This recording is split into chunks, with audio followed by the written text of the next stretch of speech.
好，今集嘅犯罪心理帶嚟嘅一單案件，都係發生喺美國嘅，係咪？係，都係一個所謂羅里達州連環殺手案，但係有別於我哋之前講嘅幾集。最大嘅特點係咩咧？就係呢一位嘅連環殺手咧，我哋通常一聽到連環殺手，都會諗起大部分以男性為居多。唔係，不如咁講啦，從來都冇啊！你一諗到連環殺手，唔知點解咧，你直接就會諗到一個男人。係啦係啦，雨夜屠夫啊，嗰啲乜嘢徐步高啊，嗰啲全部都男人，係咪？係啊，完全係冇諗過，咦？有冇連環殺手係女性？但其實我哋嗱，之前我哋都有一個嘅推翻咗個常例嘅，我哋講過一單係一個非裔黑人嘅連環殺手啊嘛，其實都係我哋黑板印象係冇㗎。我哋嘅黑板印象白人啦，係嘛？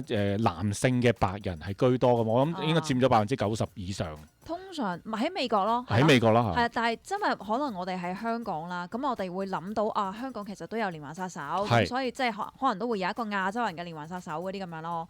係啦，咁但係反而我就真係冇諗過黑人係可以少嘅，係連環殺手啦。極少嘅，係咯。今次咧呢一個主人翁咧，呢個主角咧都係少之又少喎，我諗係絕無僅有添啦，或者可能叫做或者係首個啦，首個呢個一定係首個噶啦。咁佢個名咧就叫做 Aileen Wuornos， 咁佢咧就係美國第一個連環殺人犯，係啦。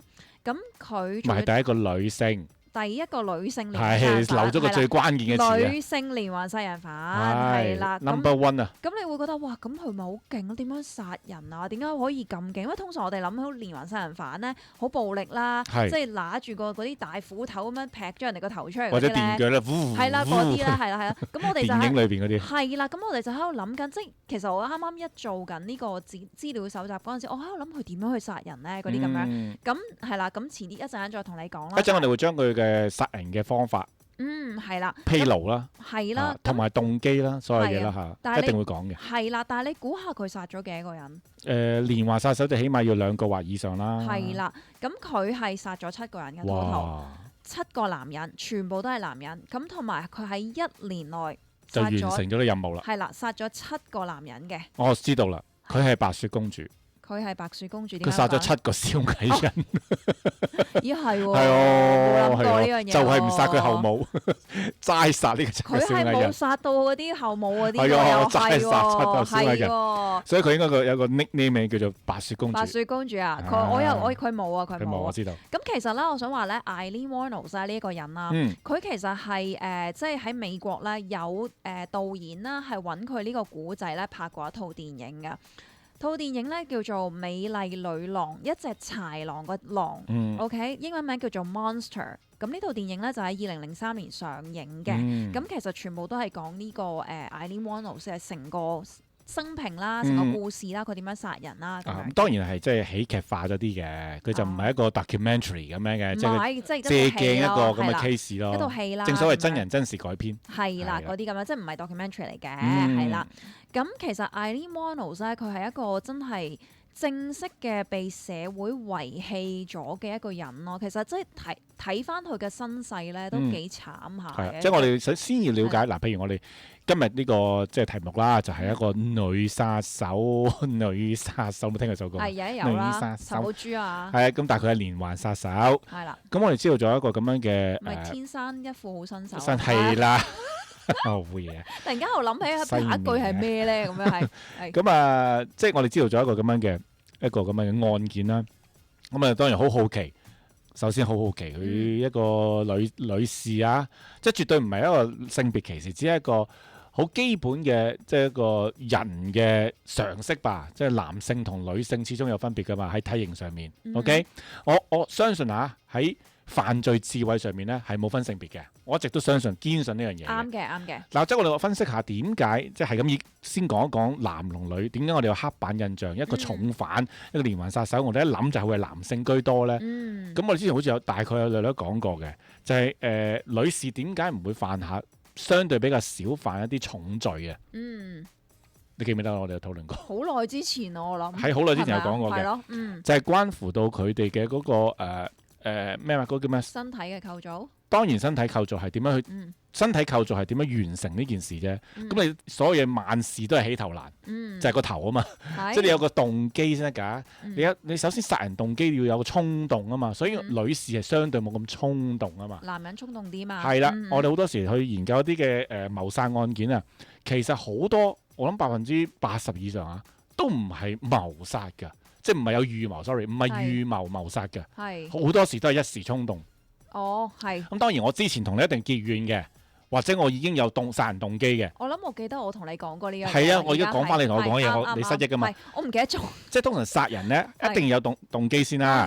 如果你無差別殺人咧，係另外一件事嘅，有好多係嗰啲咩 psychopath 嗰啲咧，係無差別殺人係有嘅。通常咧係嗰啲咩即係如果講男性啦，就係同人哋嘈交打交，跟住錯手就殺死咗人，因為衝動咁樣，係啦，亦都有啲係我本身想殺你嘅，但係我唔會話提前幾年就已經 plan 定，唔係咁電影化㗎嘛，大佬，我 plan 定話我落啲毒咧，毒你1年你就會死嘅，咁其實好少有呢種計謀嘅。我好對你一早就已經殺機啦。但係就算我要謀殺你，我都唔會太長嘅 planning 嘅，可能係1-2個月之前咧頂晒籠啊，準備定晒啲架撐啊、武器啊，或者製造一啲不在場證據啊等等啲嘢。到嗰日真係發生嘅時候，你真係會計得咁準咩？你真係會知道幾時幾日幾秒，唔好似電影出現嗰啲佢啱啱就嗰時出現啦，咁我就會中咗我嘅圈套啦，好少噶，都係嗰剎那就嚟噶啦。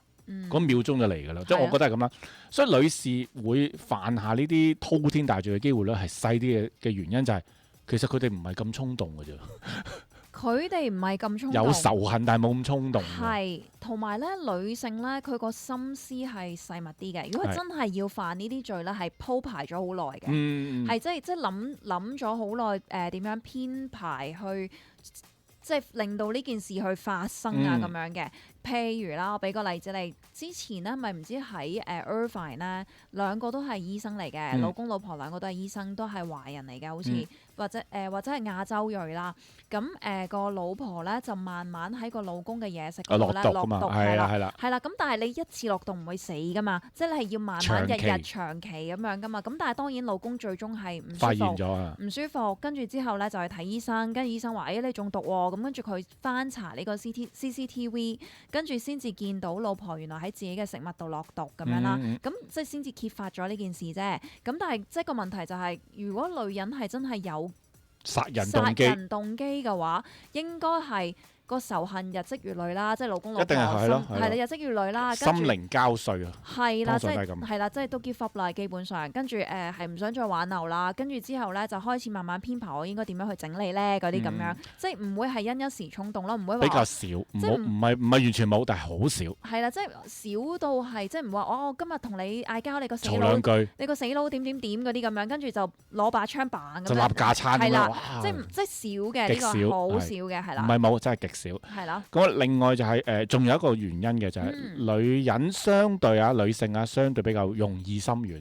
我今日嬲你啫，咁我可能過多幾月，算咯，都冇乜嘢。你氹翻我咪得咯，冇事咯。我唔知啊，我唔知會唔會氹翻，但係起碼女人嘅心思會可能受到情緒影響啦，或者感性啲啦。所以你話去到一個冷血嘅連環殺手咧，女人真係好難上榜嘅，比較難嘅。你唔係殺一個，你連續7次7個小人，你都要有咁樣嘅衝勁啊，咁嘅動機啊，又要 planning 啊，又要 action 啊，係咪？係啊，所以我哋今日講呢個連環殺手咪勁咯，勁到要有戲拍添啊！你諗下，唔係有戲拍佢，係有戲拍佢，唔係佢拍戲。OK，有戲拍佢，即係攞佢個 story 嚟做題材。咁你諗下，我哋上嗰2集講嗰2個連環殺手，邊有戲拍過佢啊？好似有啊。有咩？有啊，第一個好似有啊。係。係。我唔知喎，咁樣。OK，但係第2個一定冇咯。唔係，但係呢個絕對有 gimmick 啦。咁佢又女士係嘛？女性嘅第一個連環殺手絕對會拍嘅。咁係啦，咁但係即係，但係其實你睇翻佢個 story 好慘嘅。好，我而家開始講下佢身世啦。好啦，咁嗱，Eileen 咧，其實佢係一個基本上你可以睇佢啦，佢係一個被社會遺棄咗一個人啦。嗯咁佢嘅身世真係好鬼慘嘅。佢咧就係細細個啦，佢阿爸咧就係17歲生佢嘅，佢阿媽當時14歲。嗯咁你諗下已經係未成年噶咯喎兩個。咁阿爸咧就有毒癮啦，又係戀童癖啦。咁佢咧就喺 Eileen 未出世，即係媽咪仲陀醉嗰陣時咧，就已經俾人捉咗去入監獄㗎啦。OK，咁坐監嘅同時咧，我諗 Eileen 都未夠1歲啊，咁就喺監獄度吊頸自殺死咗。佢爸爸親生爸爸吊頸自殺，因為被判終身監禁，咁就喺個監獄裏邊咧，即係你諗下嗱。阿媽陀緊佢，阿爸先17歲，係咪？咁17歲就犯咗一個殺人罪，佢殺人罪添啊！係啊，係佢自己本身係戀童癖，再犯殺人罪，然之後喺監獄度因為自殺，你諗下咁大單嘢喎，係咪先？咁頂唔順就自殺啦喺裏邊，係咪？咁媽咪咧就冇辦法啦，即係14歲咁細個，係咪？咁佢都嘗試過去即係養阿 Eileen 啦，即係自己一個照顧佢啦。咁但係最後尾都係頂唔順啦。咁喺媽咪咧，佢自己17歲，即係 Eileen 4歲嘅時候咧，咁就拋棄咗 Eileen 啦。咁當時點咧？咁啊唯有留俾公公婆婆去撫養啦，即係媽咪自己走咗佬，係咪先？咁但係咧，公公咧同埋婆婆兩個咧都係試酒嘅喎，而公公咧有嚴重暴力同埋性虐待嘅傾向添。OK， 咁所以咧，講緊佢當時嘅阿公同阿婆咧都係30零歲嘅啫，應該係30零40歲嘅啫，好後生嘅就好後生嘅就係啦。咁所以咧，其實 Eileen 你諗下佢細細個咧，其實應該都俾人虐待過，都幾慘嘅。OK，會唔會都有性虐待咧？有，梗係有啦。佢俾佢公公係真係性虐待過㗎。咁好啦，喺阿 Eileen 14歲嗰陣時咧，阿公公咧個朋友有一日嚟佢哋屋企探佢。咁喺呢一件事嘅裏邊啦，呢一個朋友就強姦咗 Eileen。咁當時14歲嘅 Eileen 呢係有咗 BB。佢當時亦都係重複咗，重複人生。係啦，佢當時咧亦都係選擇生咗個 BB 出嚟，但係 BB 出世係一個仔嚟嘅喎。BB 出世咗之後咧，公公咧就逼阿 Eileen 送咗個小朋友俾人哋去領養啦。咁所以咧好快咧就冇，即係呢個小朋友已經基本上係即係諗下自己親生骨肉冇咗喎，係咪先？就冇咗個仔啦。好多即係好多創傷㗎，我想覺得 Eileen 呢個細細個開始已經到14歲已經係咁樣㗎啦。咁好啦，隨後啦，即係俾個小朋友俾人逼去領養咗之後咧，不特止。阿公仲要趕埋 Eileen 出街，咁啊 Eileen 變咗 homeless 啦，係咪？冇辦法啦，冇地方住咯喎。咁14歲一個女仔可以做啲咩咧？佢好快咧就變咗，即係做一個性工作者，係啦。咁佢就由呢一樣嘢去揾錢為生啦，唯有。好慘喎！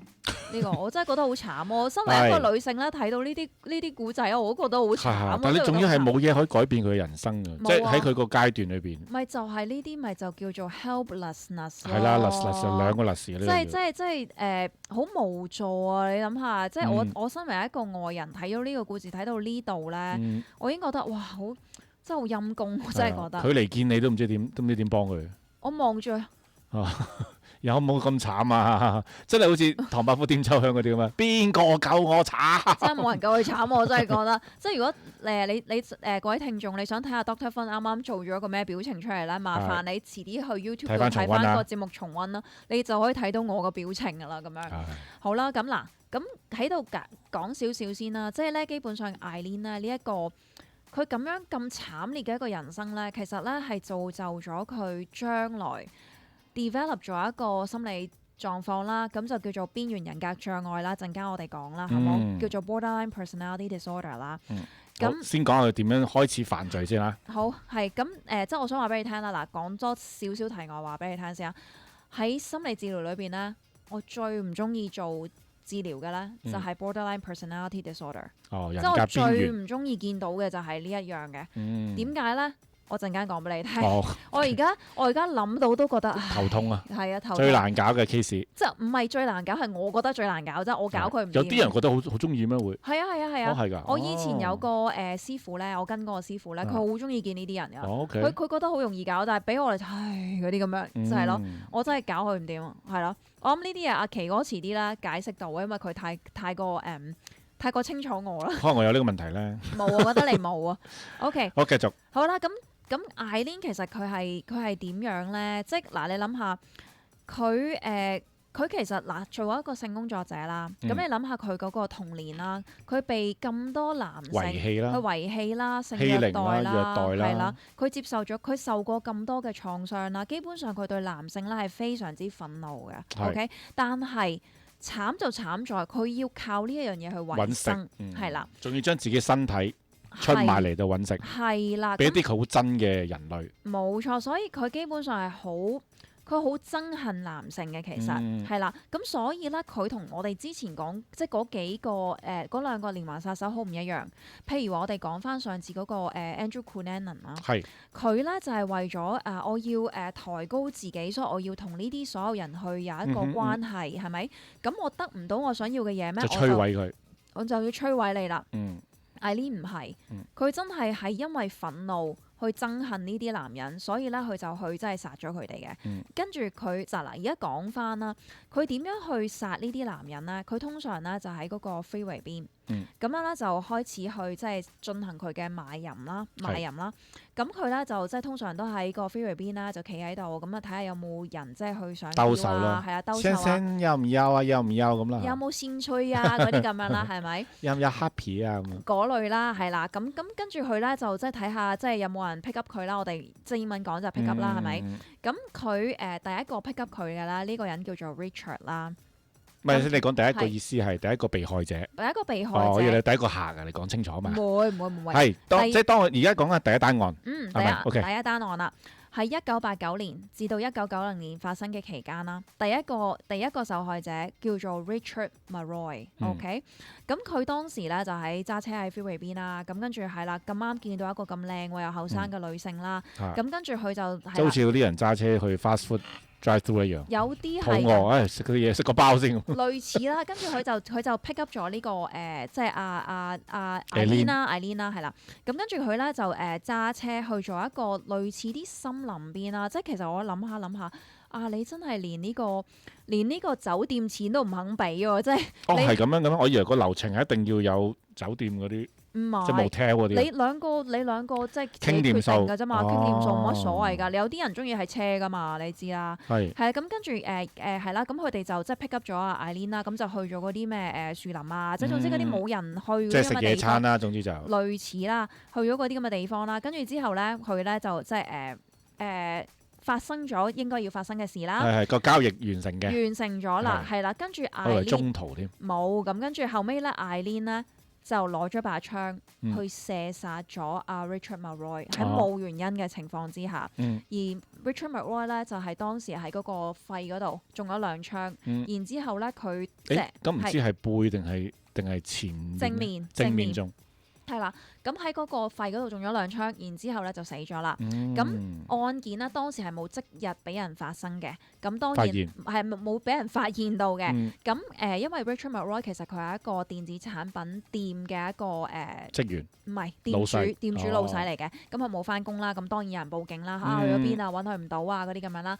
咁後尾警察喺搜索嘅過程之中咧，咁就見到佢架車就留咗喺度。即係我想話一樣嘢 Eileen 咧。佢殺人還殺人，佢冇偷嘢嘅，係啦，即係佢冇偷咗，係佢冇偷咗人哋架車嘅，即係佢真係殺咗佢嘅啫。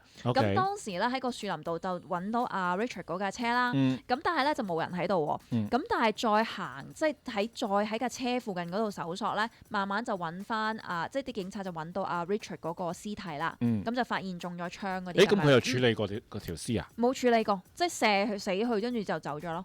所以佢 OK， 成個案件嘅發生大概就係發生咗一個交易啦，完成咗性交易啦，跟住somehow個受害者就行咗出個車度，佢哋兩個應該行咗出車度，係啦，咁就呢個情況下咧，佢就掏出呢個槍。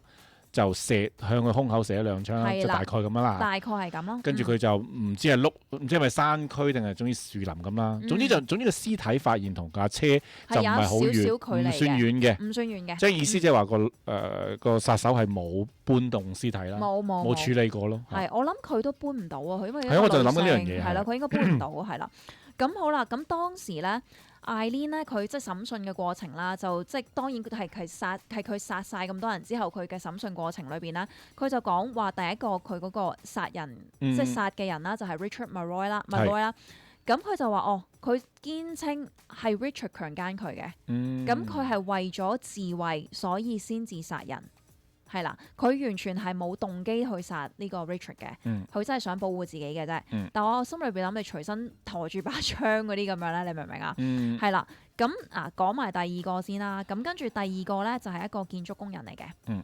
佢咧就係又係類似啦，喺嗰個樹林裏邊被發現啦。但係佢被發現嗰時咧係全身赤裸嘅，當時就冇車㗎啦，已經唔知點解冇嗰架車啦。但係就係冇，就總之喺個樹林嗰度。第二個受害者咧全身赤裸，咁就攤咗喺地下，咁就死咗，一係中槍咁樣啦。但相隔就唔係好耐，唔係好耐，一年內殺咗7個人啊嘛。OK， 咁佢發現咗第一條屍啦。咁喺呢個查緊案調查嘅當中，好短時間就發生第二單案啦。係啦，明白。係啦。咁跟住第3單案呢，係一個普通嘅司機嚟嘅啫，佢咧就真係死得好慘啦。佢咧係連續俾第二個都係射殺嘅。係啊，全部都係被槍射殺㗎。但係如果用槍好容易查嘅啫喎。其實係又有子彈又來福線又剩，咁都好容易查。都係㗎，但係當時所以咪1年內咯。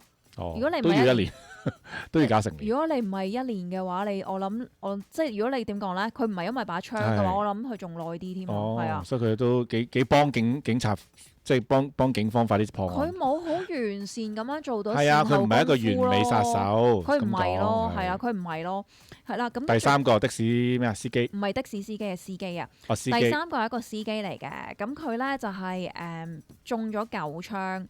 佢係一個典型嘅 overkill 咯，即係懷疑咧第三個呢個司機咧，就係佢死咗之後咧，跟住佢再向住個屍體再喺度砰砰砰砰砰咁樣開槍咁樣咯。咁即係呢個其實係典型嘅 overkill 咯，啲警察就係話嗰啲咁樣。OK，咁呢個又係都係性工作嘅客人，全部都係啦。咁第三個咧，呢個就得意啲。第四兩位講到。第四司機係第三，係第4個。呢個就得意啲，係一個退休嘅嗰啲行船嗰啲船員啊，係啦。佢啦呢個咧就話，匹牌真係少少啦，但係你諗下匹牌俾人殺咗，匹牌咁大隻都俾人殺死喎。食菠菜係啦。咁匹牌咧，直頭叫匹牌啦。匹牌咧，佢話俾你聽，佢條屍體就從來未到而家都揾唔到。但係佢架車就係俾Eileen揸過，車上邊嗰個軚盤係有佢指紋嘅，係啦。咁所以咧就即係懷疑佢都應該係受害㗎啦，俾Eileen射死咗㗎啦。都係射。係啦，應該即係俾佢射死。咁但係有冇佢揾唔到屍體？OK，咁但係佢自己承唔承認呢一個？承認，Eileen承認殺咗佢嘅。咁佢都講唔出屍體喺邊啊？講唔到。所以揾唔到到而家個屍體唔知去咗邊。即係射完之後，可能條友係咁走去，未死晒咁啊？唔知，總之唔知去咗邊咯，揾唔到咯。到警方到而家都話揾唔到咯。係啦，第五個係一個 sales 嚟嘅。佢就話咧，佢喺翻屋企嘅途中咧，就唔見咗，失咗蹤。跟住咧之後咧就俾人哋發現被槍殺。咁就係應該又係即係想賣淫啦，即係想叫雞啦，係啦。咁跟住之後就即係發生咗個過程之後啦，咁就被Eileen射死咗，同一把槍啊！而家講緊係好忙啊！呢把槍都我都覺得係第6個啦，一個退役嘅空軍，係啦，都受到呢個遭害，即係遇害啦。佢曾經咧係喺呢個兒童家庭服務局度做過嘅，即係呢個空軍係。退役咗之後喺嗰個即係嗰啲叫咩保護兒童局咯，我諗係嗰啲做過嘅。嗰啲係嘛？係啦，所以有少少諷刺嘅意味咯。即係其實佢 supposing 你係幫啲小朋友，幫啲被虐待嘅小朋友，但係Eileen都殺咗佢嗰啲咁樣咯。就唔知係咩動機啊？當時咩原因 trigger 到佢？都係叫雞㗎啦，我諗。唔係佢意思，唔係咁佢之前一直都係做性工作㗎嘛。係啊。咁一直都有遇到客人㗎嘛。係。咁係邊即係我哋一陣可能係咪會講啊？點解會開始 trigger 到佢開始殺人？咁佢唔係第一個客就開始殺啦嘛，係嘛？佢唔係第一個客開始殺。佢有正常工作過一段時間噶嘛？係，但係佢直至到去到1989年開始先開始噶嘛？係啊，點解會發作？係咪會有原因嘅？陣間會講。係咯，咁所以我就想問嘅意思就係話，佢呢一年之內完成咗佢呢個7個小矮人嘅案件啊嘛。咁個問題就係、究竟佢係咪7個連續嘅客人遇害啊，定還是係我 selective 咁樣？今日條氣唔爽，遇到你我就冧你，定還是每一個客都有一個 trigger 到佢嘅點呢？咁樣，譬如第一個係咪真係可能太過暴力呢？即係對佢嘅性方面到令佢產生，我唔知啊。咁第二、第三、第四，如此類推，係只係佢遇到客就殺啦，定還是係一啲嘢 trigger 到佢就開始嚟料啦？陣間講，OK，明白 OK，好啦，最後一個啦，就係一個貨車司機嚟嘅，佢就係最後一個受害者嚟㗎啦。有冇發現咧？全部受害者都好似同啲車有關啊？係喎，呢位警探 Madam， 你講得好啱喎。我都有發現喎，你都唔等我講，係啦，同啲車有關嘅。咁但係呢個事就好重要啊。係啊，但係個問題咧，點解同啲車有關咧？就冇講喎。係啦，但係咧，基本上咧，即係好搞笑地啦，即係所以頭先我第一樣嘢就覺得係咯，又唔係即係講到明要咁樣玩，但係你又唔喺酒店喎。哦，明你意思啦。咁即係話而家呢7個遇害嘅都唔係喺一啲 motel 度完成性交易。唔係，全部都喺車度發生，車或者戶外啦，不如咁講，係咯，係咯，即呢度咧冇講過任何話咩即係殺咗人係留咗喺個 motel 嗰度嘅，冇嘅，全部都喺戶外發生，係啦，戶外活動好重要啊，係啦，同埋車咯，係啦，就係唔知點解要戶外活動同埋車咯，係啦，咁呢一個咧就冇有益身心啊，係啊，呢個就冇詳細去講到究竟係咪因為呢一樣嘢去 trigger 咗 Eileen 咯，咁但係本身 Eileen 自己本身係一個 homeless 嘅。咁就唔知係咪喺嗰個 homeless 嘅過程當中受過啲咩創傷啊、虐待啊，即係街道你知有好多第二啲 homeless 啊。定還是佢喺即係可能我哋當然如果冇人去調查呢個方向，或者佢有冇接受過呢個專家評估嗰啲嘢咧，咁我哋都可以憑我哋嘅想像去探討一下嘅。咁就有會唔會有一個可能性就係、佢長期係一個呢個咩 homeless 啦、listless 啦，OK，係啦，咁啊周圍都係覺得好無助，或者佢居無定所，甚至乎佢自己都冇一個即係住嘅地方，佢會唔會都係瞓車啊、瞓呢啲咁嘅地方啊？佢自己本身都冇車，佢好早就俾人哋趕走咗。係啊，即係冇錢買車啊嘛。咁但係如果錢係啊，佢做一個性工作都可能有收入嘅。佢有收入，但係佢唔會夠錢去買車咯。係咯，不如咁講。咁會唔會佢都染上咗毒癮嗰啲 friend 啊？佢有染上咗毒癮嘅，佢有咁可能毒都有呢個加持，毒癮發作係啦，即係好似香港腳發咗，哎呀唔好意思嗰啲，跟住佢就即係可能係因為呢個原因，喺呢個無盡空虛，通常發生嘅都一定夜晚㗎啦，係嘛？咁你可能喺一個夜晚嘅嗰種更加即係有 darkness 有 hopeless 嘅嘢，所有嘢又 houseless，但乜嘢都 less 晒啦，咁你就有一種無助嘅感覺更加強。係啊，特別係 Eileen 咧，佢有一樣嘢咧，有一個心理呢個現象啦，對佢嚟講係一定係啱嘅。呢個叫做 learned helplessness，叫做習慣性無助感啊。個意思即係話咧，好似佢咁樣，由細到大一路都受過咁多，我頭先講過咁多呢啲創傷啦，而所有呢啲嘅創傷咧，都係冇 justice 嘅，即係啲司法制度啊，啲福利局啊，正義女神冇出現，冇，by the way幾好睇嗰套。係咪正義永遠都唔係企佢嗰？總之簡單地講就正義永遠都唔會企喺佢嗰邊。係啦，當時佘詩曼係冇企喺佢嗰邊嘅，係啦。咁所以咧，你諗下，所有嘢都失效，冇人幫到佢。咁佢就習慣性無助啦，即係靠自己都或者可以叫做 exactly。咁佢就覺得，因為法律保護唔到佢，咁即係佢就要自己靠自己去保護佢自己啦。咁所以咧，好容易咧就會產生咗呢一啲咁樣嘅暴力事件嘅念頭啦。係啦。咁但係都要有佢咁樣嘅。嗱，而家我哋有咗殺人動機啦，大概分析咗啦，因為佢嘅童年嘅慘痛嘅遭遇啦，佢嘅坎坷啦、身世啦等等呢啲嘢啦，就令到佢有啲嘅思想嘅歪曲啦。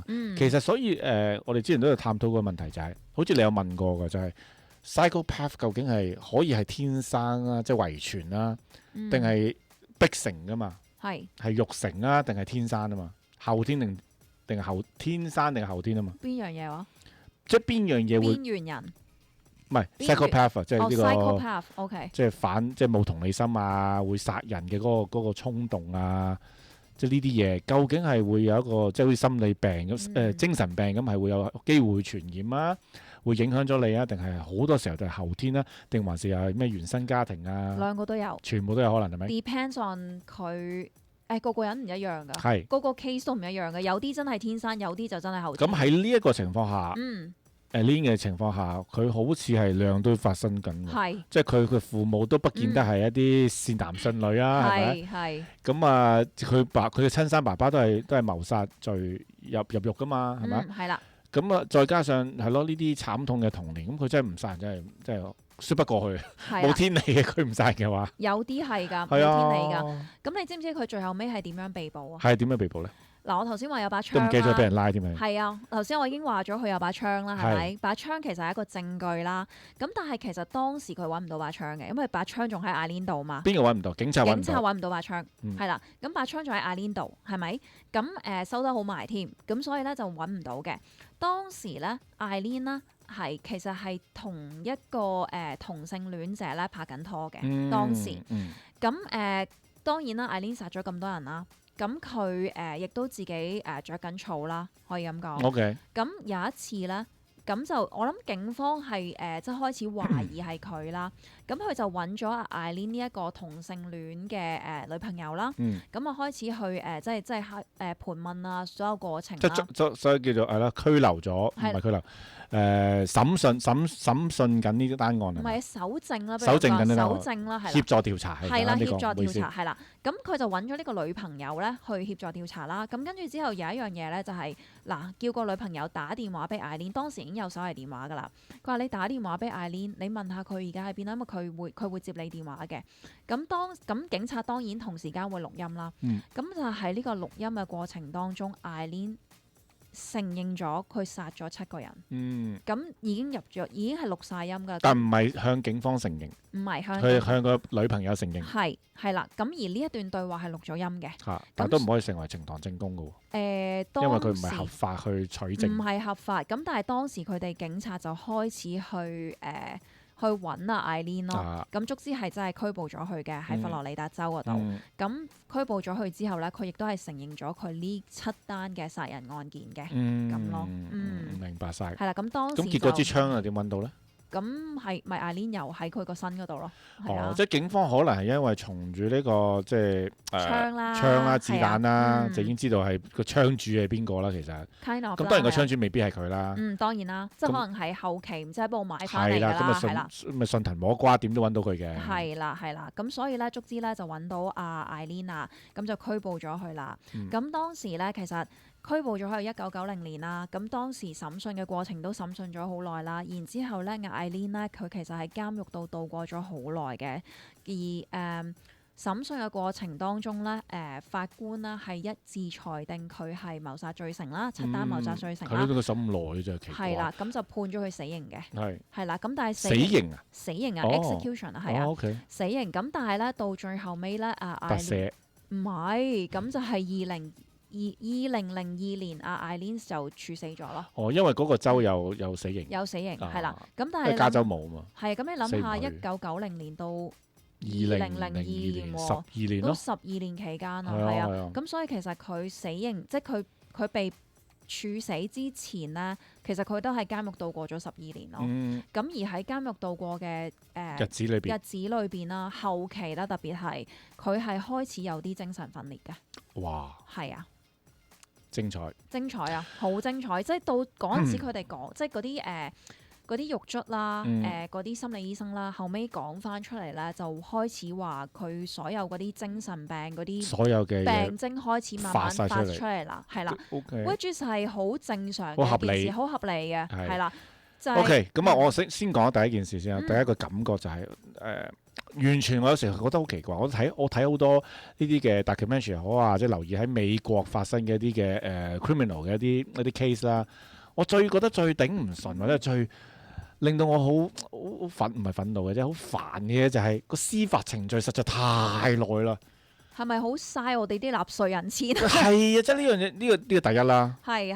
可能係唯一添啦。即係你覺得點解你要搞咁耐咧？即係咁唔 efficient 嘅咧？即係你 DMV 搞得耐又 fine，OK，冇所謂。其他政府部門慢嘅都擾民嘅啦，不過算啦。咁但係你司法制度呢，點解可以慢得咁離譜咧？即係好多人係好錯，好多冤獄咧，唔係佢被定錯罪定乜嘢喎？就係呢個等待嘅冤獄啊，係坐得最長噶嘛。即係坐10幾20年，發覺你冇罪嘅其實，但係你無啦坐10幾年，我又賠啲錢俾你喎，點解要咁樣嘥大家啲納稅人嘅錢咧？其實我覺得唔係好 make sense 嘅，我絕對唔 make sense 添啦。係咯，但係即係我第一樣嘢就係諗又12年，因為之前我哋咧喺呢度咧講過另外一個殺人犯咧，就話要幫佢打針嘅，唔知佢又係連環殺人犯嚟嘅，咁點知咧就係因為咩毒針啊？你講死刑毒針，死刑嗰啲毒針啦，咁但係因為佢係一個成日吸毒啊，即係嗰啲食冰毒嗰啲人咧，冇位打啊嘛。定係打咗對佢都冇用啊！跟住之後咧，足之佢直情係要幫嗰個醫生定係點揾自己條動脈，你打呢度啦咁樣打咗都唔得啊！跟住之後又再唔知拖咗成20年先至死得，即係同埋佢死好似係癌症死，都唔係處死佢添嘛！咁所以我就喺度諗，唉，點解要拖咁耐咧？我就好 stupid 咯！你明唔明呢件事？即係啲司法制度又好咩都好，你又好似要講到好公平，一定要咁。即係好死咕咕咯，跟住你所有嘅 process 都係漫長到離晒譜噶嘛。你一個證物要呈上法庭，你估好似真係睇電視劇嗰啲咁啊？我有新嘅證物出現啦，就可以隨時呈上法庭。跟法官就話好啦，我接納你嘅證物啦。邊有可能嘅美國？即係你唔會係咁㗎，你一定俾人 ban 死㗎，俾對方律師一定 stop 咗你，你冇可能有啲咩新證。就算你揾到兇器，就算你揾到條屍體翻山，同你講話個兇手係邊個都冇用啊！你就係入唔到嗰個證物嘅 list 裏邊咯，係跟住又疑點利益歸於被告啊，唔係總之你有任何有力證據都冇用㗎。你要申請㗎嘛，要對方律師同意你用呢個證物，你先有機會呈上庭㗎。邊有？咁如果呢個證物係對佢嗰個 client 係冇利嘅，點會準你呈呢個證物上庭咧？你講個對方律師當控方啦，因為近排睇咗證據嗱，當控方要揾一個對佢有利嘅證物啦，係啦，咁好啦，後尾唔知審訊過程啦，各種我揾到新嘅證物，我想請法官大人接納我嘅申請係啦。咁對方如果辯方律師唔同意，佢唔係唔同意你個證物，佢係需要我要去了解呢個證物啦。喂，你出咗一招，我睇都未睇過，我點樣諗對策啦，大佬，咁咪好唔公平啊！非公平審訊咁樣，你明唔明啊？嬲豬係啊，但係法官係有權我接納定唔接納噶嘛？係咪？我哋睇嘅呢啲香港嘅法庭片，就通常都會接納噶嘛。覺得你哇好犀利啊！即係呢個證物一定幫助到啦，咁我就接納啦。跟住對家律師就嬲豬咁啊嘛，咁就有劇情啊嘛。但係事實上唔係咁噶嘛。喺個法庭裏邊，個法官都冇佢。如果除非真係學我話齋，屍體彈翻起身，話兇手係邊個，咁可能就有機會嘅。就一般情況下，就算你揾到兇器又好咩都好，都係有個司法程序，下庭再審。佢唔會即刻接納，即刻就審㗎。即刻俾陪審團去睇呢啲證物啦，講你要講嘅論點啊，冇可能㗎。一定要俾個時間去，對方嘅律師都知道呢個係咩證物，再下一堂先再打。所以咪搞咁耐咯。明白。所以咪搞咁耐咯，一個 trial 會好耐啊，超耐。係好耐咯，係啊。明白。唉，跟住換下律師咧，你知唔知換律師啊？即係講少司法嘅嘢。好。美國香港都係㗎啦，其實所有你換律師或者係換陪審團，好興嘅美國興呢招啊，會換晒啲陪審團啊。點解可以無啦啦申請？我覺得唔公平咯。我發現咗啲陪審團有啲咩問題，或者係佢哋有啲咩奇奇怪怪嘅動作啊？點證明？你有冇睇呢個算死草啊？法官大人，我流眼淚啊！即係嗰啲咧，總之求其你揾個理由，覺得啲陪審團有問題，你就可以解散陪審團。咁你知唔知解散陪審團個結果係乜嘢？揾個堆新嘅咯。跟住咧，揀人咯。唔係跟住成件事，你譬如你審到重新再全部由一開始啊！係咯，重新再審。係啊，即係本來你已經審到可能最尾結案陳詞啦，咪住，我仲有招未用，解散陪審團，等等等等。即係基本上係我晒冷嘅啫喎，基本上係。係啊，跟住我解散咗。你咁樣我晒冷。即係我唔玩啊！即係推開個。喂，唔好咁激動，唔好咁激動。推開呢個麻雀，我唔玩啊！即係排品唔好就會咁噶嘛。係咯。解散陪審團，你咪重新由零開始咯。係啊，咁你換律師都可以嘅喎。你咁樣真係嘥晒啲納稅人錢嘅啫，基本上係。OK。咁但係點樣換律師咧？唔係我律師就可以隨時換嘅。即係我覺得我律師幫唔到我律師咁樣。係你俾錢㗎嘛？明白。係啊。OK。同埋咧，有 DOJ 就唔換得好似。DOJ 唔換得，但係同埋另外一樣嘢咧，有時如果法官唔知病咗唔翻工咧，跟住又要再又要第二日又要延遲，又請假期啊，係又要延遲嗰啲咁樣啦。如果法官有個 long vacation，你都要等㗎。真係死啊！真係佢有權力又唔可以揾第二個法官去頂住先喎，你明唔可明啊？以又從頭審過咯，咪係咯，即係所以咪所以咪加12年咯。所以咪好煩咯，係啊係啊，即係聽到呢啲嘢就覺得吓，又未得又 cancel 咗嗰啲咁樣係啦。所以你話司法即係法律係咪真係可以保障到人咧？真係睇你見仁見智啦，睇用咩角度去睇啦。除非嗰個係佘詩曼啦。係啦，唔一即係咁講啫，啲好戲劇性啫。即係法律本身發明出嚟就係保障人嘅，係需要有嘅。咁但係邊個用緊佢哋咧？咪又係人咯。哇！呢單案真係犀利啦，一個真係美國史上係咪第一位嘅女性連環殺手。係啊，好勁啊！係啊，咁啊一年之內咧就殺咗7位嘅男士，7位嘅男人。咁我哋先我大概講講個案情啦。咁佢就係一個性工作者，OK，係呢一個嘅佢嘅我哋一陣會講佢幾時病發嘅，即係幾個殺人動機一陣會講係咪？咁啊7位嘅受害者，佢哋嘅共通點咧都係喺戶外啦。同埋唔係喺呢一個嘅即係室內去同佢進行性交易嘅，都係喺戶外，同埋都係同車有啲相關嘅。係啦。而7位嘅受害者都係分別中槍身亡嘅。咁警方咧就隨住呢一個槍嘅子彈啦、槍啊等等啲嘢咧，順藤摸瓜點都揾到㗎啦，就揾咗佢嘅女朋友啦。即係呢位殺手啊，呢個兇手。女兇手嘅女朋友，然後得知佢承認罪行啦，同埋就藏身地點喺邊咧，等等啲嘢都知道咗啦。咁啊拉咗佢啦，係咪啊？拉咗佢咧，就喺呢個審訊嘅過程當中咧，我記得頭先你講過第一個受害者，佢係不承認，佢係主動殺人嘅，佢係自衛。咁但係其他6個佢冇理由唔認啦，係嘛？佢全部其實咧都係話俾個警察聽，佢哋強姦我，我要自衛。呢個都係一個伏筆嚟嘅，其實對佢心理嘅伏筆。其實一個最大嘅伏筆咧，就係嗱，你點樣去嗱，即係呢一樣嘢真係要好小心地去講，因為好敏感嘅一樣嘢。你身為一個性工作者。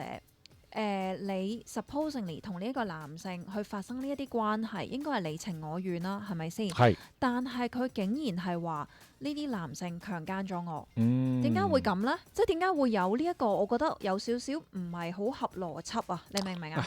係咪啊？係啦，有少少唔係好合邏輯之餘，另外仲有少少感覺就係因為佢想強姦我，所以我要自衛就殺咗佢。點解你唔選擇走佬呢？點解你會選擇去殺咗佢咧？即係好多疑點啊！我覺得咁同埋咧，另外有一樣嘢唔係關鍵係，我想講一樣嘢就係而家始終我哋最緊張我哋嘅伏筆啊！呢個節目嘅伏筆一直講緊呢單案嘅伏筆就係佢既然一直都係做緊呢個性工作噶嘛，佢唔係第一個客就開始嚟料殺人噶嘛。呢個係突然間出現嘅一個第一次嘅犯案啊嘛。咁但係之前佢已經接過一啲嘅客人嘅，OK 完成咗佢嘅性工作嘅，OK。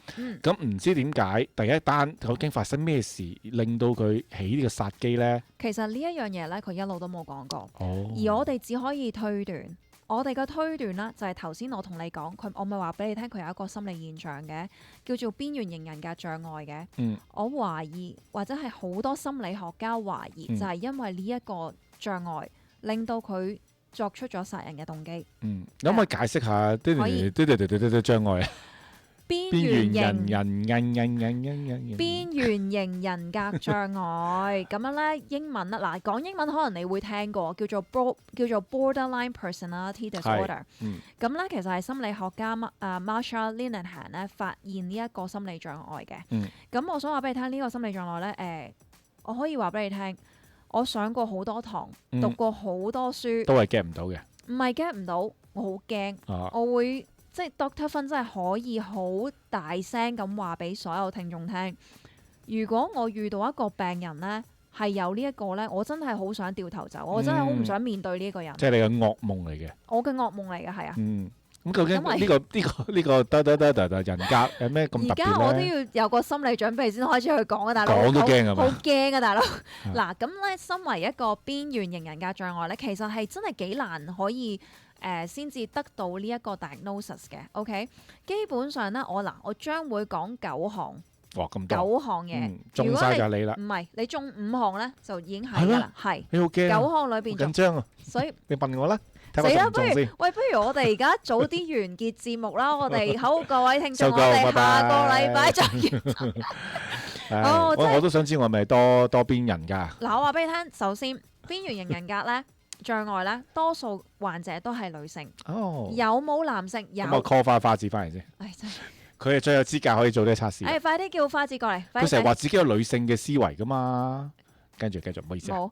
如果佢有邊緣型人格障礙，你咪點解咁得意嘅？係女性會居多啊？因為咧嗱，我上次講下 Andrew 嗰個咧，佢咪話佢係 narcissistic 啊嘛。係。寫中文突然間唔記得咗添。係。即係嗰啲自大，有少少似嗰啲自大狂嗰啲啊。係啦，咁通常自大狂嗰啲咧就係男性居多嘅。係啦，narcissistic 就係男性居多。Borderline personality disorder 咧就女性居多，咁我講呢啲症狀俾你聽咧，你就要知道點解可能會女性居多啦，好冇？嗱，譬如話啦，佢哋好驚會被拋棄，非常非常之驚被拋棄，所以咧佢哋係會即係一 feel 到有機會俾對方拋棄嘅話咧，我就會做好多嘢出嚟挽留對方，係真係好 dramatic 嘅，做好多嘢出嚟去挽留對方嘅。一陣間會講做啲乜嘢啦，譬如你同我分手咩？我自殺咁樣，即係死俾你睇，死俾你睇，係啦。你咪出面有第二個係啦，我又死俾你睇嗰啲。佢都睇唔到聽日嘅日出㗎啦。真係死會唔會㗎？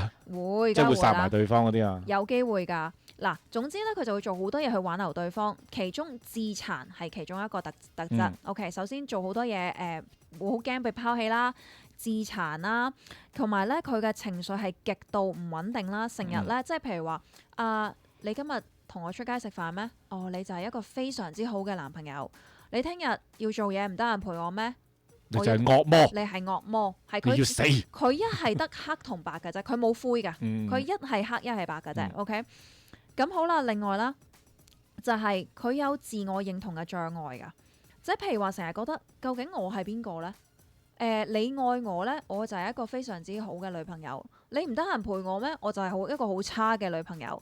即係所有嘅，即係佢對自我認知啦，係好差，身份冇咗，好差冇。或者係好 depend 咯，dependent 喺人哋身上。係啦，同埋另外咧，又好中意做一啲好衝動嘅行為啦。跟住咧，同埋長期處於一個空虛感，成日覺得即係就算譬如話，我男朋友喺我身邊，我都覺得好空虛啊！好似點解都覺得好似得我自己一個喺度嘅，好似冇人明白我講啲乜嘢，好空虛感啊！所以咧呢啲人咧，通常咧係會同時間係會有抑鬱症噶呢啲。好啦，咁另外咧，佢哋即係佢哋喺大壓力嘅情況之下咧，會係好似脫離咗現實嘅，覺得人哋好似想害自己嗰啲咁樣噶，係啦，即係好多呢啲咁樣嘅心理狀態啦。如果你9項裏邊中咗5項嘅話咧，你就係你講晒啦已經咁多，係啊，講咗好多噶咯，喂，大佬，係啦，你仲唔夠啊？因為好驚噶咯，中5個，任何5個，係啊，已經算係一個邊緣型人格障礙嘅一個患者嚟噶啦，係啦。咁Eileen呢個中晒啦，全中。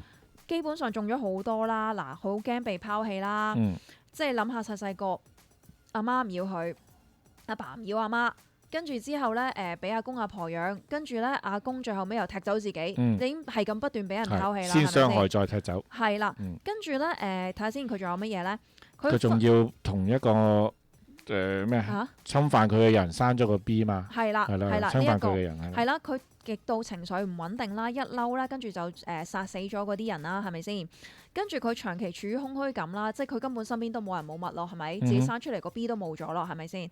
跟住好難控制佢自己嘅情緒啦，跟住係啦，唔知嗰啲即係佢都唔需要控制咯，佢都冇身邊冇任何人。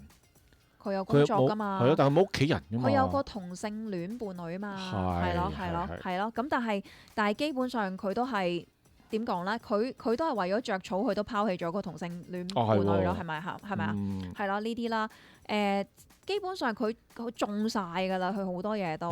同埋咧，我話俾你聽，佢喺監獄裏邊咧，佢係曾經試過6度自殺㗎。咁所以佢亦都中埋佢嗰個自殘行為㗎啦。係，同埋都係承繼佢嘅副業咯。佢唔係吊頸咁就係咁佢都係自殺緊啊嘛。佢係自殺係嘅，但係佢唔係吊頸。可能佢醒唔起佢阿爸點樣自殺，佢原來嗰招先最 work。我都唔知佢知唔知佢阿爸點自殺嘅，其實係咯講係咯。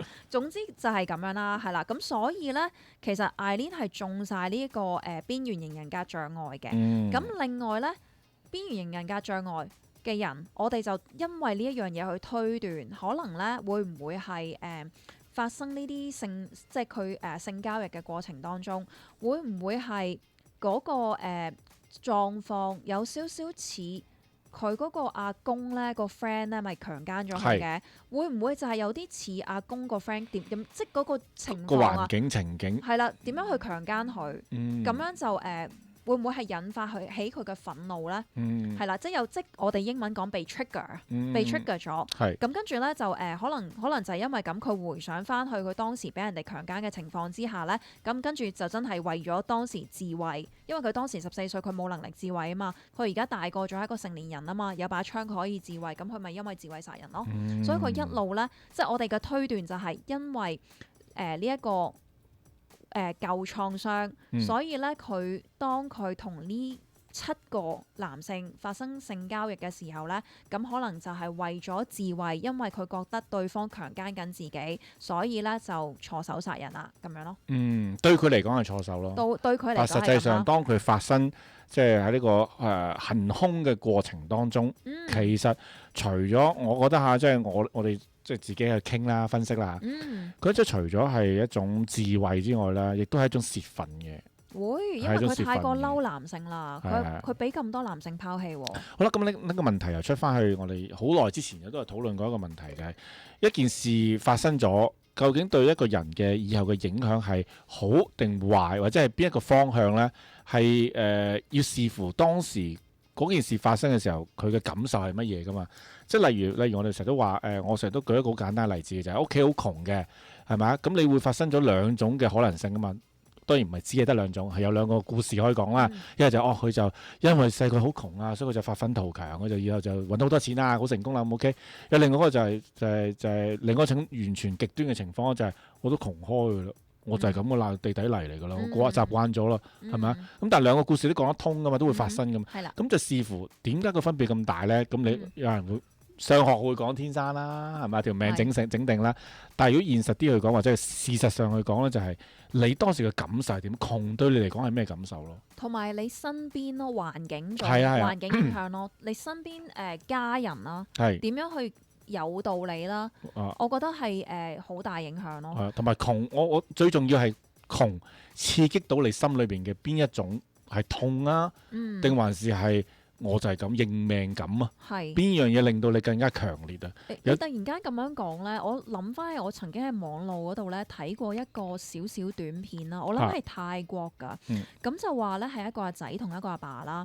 咁個阿爸咧就即係窮嘅，咁就帶住阿仔去開工，即係應該係執垃圾嗰啲咁樣啦。咁跟住咧，但係阿爸就好努力去儲錢，教阿仔點樣將啲錢度儲入去個豬仔錢罌嗰度。咁試過泰國你講，好似係應該係廣告嚟㗎嘛？應該廣告係。好興呢啲嘅泰國啲咁。係啊，咁跟住之後咧，唔知係嗰個有一次咧，咁個阿爸將佢自己好辛苦儲翻嚟嘅錢咧，就攞去幫咗一個人，即係佢自己好窮噶啦已經，但係佢仲幫人。咁阿仔就好嬲阿爸，佢點解我哋咁窮，你都唔攞啲錢去即係俾我哋自己用，改善生活啦。係啦，你仲要係攞啲錢去幫人。咁阿爸咧就教阿仔，佢話嗱，你唔可以咁樣諗，即係 exactly 佢你就要攞啲錢去幫人哋，即係你幫到就幫啦，錢係身外物啦，可以再賺過嘅。咁呢個廣告最後尾係唔知點樣賣，其實賣麥當勞嘅。唔係啊，係賣通常係你完全估唔到佢賣咩㗎。係啊，唔知啲乜鬼基金啊、銀行嗰啲咁樣。即係有時好多泰國好出名嘅廣告，好勁，即係個點子又勁啊，好笑。但係佢最後買嗰樣嚇，買呢樣嘢㗎。係啊，但係其實幾感動㗎嗰個廣告係。咁我就係即係後尾阿仔大個咗就真係開始識儲錢啦，好努力咁樣係咪？即係完全係當時阿仔係好嬲，但係到佢大個咗，佢就終於都明白到即係阿爸點解當時要咁樣去幫人啊？係啊，即係佢跟住後尾大個咧，亦都喺銀行嗰度做咧，去幫人哋即係儲啲乜鬼基金啊嗰啲咁樣咧。所以我就係話，即係呢種譬如一件咁嘅事，呢個人或者啲小朋友，佢係有兩條路可以走噶嘛。佢以後可以係憎恨呢一啲去需要人接濟，需要人幫助人噶嘛，係咪啊？佢會有呢個可能性噶嘛，因為你搞到我阿爸將啲錢俾咗人都唔嚟翻嚟俾啖好食好嘢我食，你明唔明啊？佢就視乎佢呢件事 trigger 到佢邊一樣嘅心理啫嘛，而對佢人生以後嘅影響噶嘛。同埋當時好彩佢阿爸教佢。即係好方面嗰教佢啦，即係如果引導佢啊嘛，係啦。咁但係如果當時你諗下呢個廣告，如果呢個阿爸係一個毒販嚟嘅，即係係攞啲錢去即係賺到啲錢好辛苦啦，咁攞去吸毒嘅，咁阿仔咪可能更加半劈咯，係咪啊？即係唔同嘅，即係身邊嘅人都有影響嘅。亦都係嗰句咧，但係佢會憎恨邊個咯？佢可以憎恨佢父親㗎，可以，因為你吸毒或者你因為咁樣賭錢，咁樣係啦。佢亦都有另外一個方法，就係佢會憎所有吸毒嘅人，或者係針對呢啲罪犯、呢啲販毒嘅人都有㗎。就視乎嗰樣嘢 trigger 到佢當時咩啦。好啦，咁你講翻呢個，我哋好似喺度寫緊一個劇本咁樣，但係我哋成日寫緊論文添啊。OK， 咁啊講翻呢個女殺手，咁佢好啦，咁我哋大概就可以想像到，當佢犯第一單案嘅時候，亦都係一定係會 trigger 到佢童年陰影啦，呢個絕對係㗎啦，係咪？咁啊殺咗第一個啦，跟住以後咧，跟住2、3、4、5、6、7咧，都係同樣啊？你覺得？我覺得係類似咯。你諗下，喺車度又係戶外，我而家真係好喺度諗緊咧。一路講嗰陣時，我覺得一路應該有機會咧，就係會唔會係阿公嗰個 friend 當時咧捉咗艾琳14歲嗰陣時，我講緊捉咗佢喺架車度，然之後喺架車度強姦咗佢，又或者戶外係啦，即係戶外咁樣強姦咗佢。咁當時佢無力無助，咁佢走唔甩，冇得好講啊，係咪？咁啊生咗個 B 添啦。咁跟住最後尾仲要俾阿公踢走咗佢添。咁會唔會就係因為咁樣？所以咧，呢7位嘅受害者，用同樣嘅方式去同佢交易，喺呢啲咁嘅方式喺即係進行緊呢啲過程當中，天時地利人和中晒 trigger 到艾琳14歲時候嘅呢一個創傷，加埋佢嘅呢個創傷後遺症。我話俾你聽，創傷後遺症係真係好真實嘅，可以即係好似真係發生緊14歲嗰陣時發生緊嘅事。我想問佢一個少少嘅問題先，老師啊，14歲，算唔算童年陰影啊？算，都係算細個噶啦，都算童年噶。係，即係你當佢幾多歲先係唔係童年陰影咧？幾多歲先至叫做創傷後遺，並唔係列入童年陰影創傷後遺咧？其實童年陰影同創傷後遺同一樣嘢嚟。咁童年陰影係點樣釐定咧？有冇一個18歲以上人士不得使用童年陰影？幾多歲先叫做唔係童年陰影咧？18歲以下都係童年㗎啦。唔係，我真係有冇個定義啊？心理學有冇個定義話幾多歲就係童年陰影，幾多歲就唔係童年陰影咧？喺美國心理學裏邊冇一樣嘢叫做童年陰影嘅，其實係冇嘅呢個 terms。即係我哋講嘅 childhood trauma，即係話你細個，但係冇一個定義11歲之前就叫細個，12歲之後就叫大個，冇呢啲樣嘢㗎。冇説法嘅，冇呢個説法㗎。佢就咁講 childhood trauma，即係你細個嘅時候，即係好籠統地。咁如果我活到80歲先有呢個心理疾病，原來發生喺呢個50歲嘅時候，咁又叫做 childhood。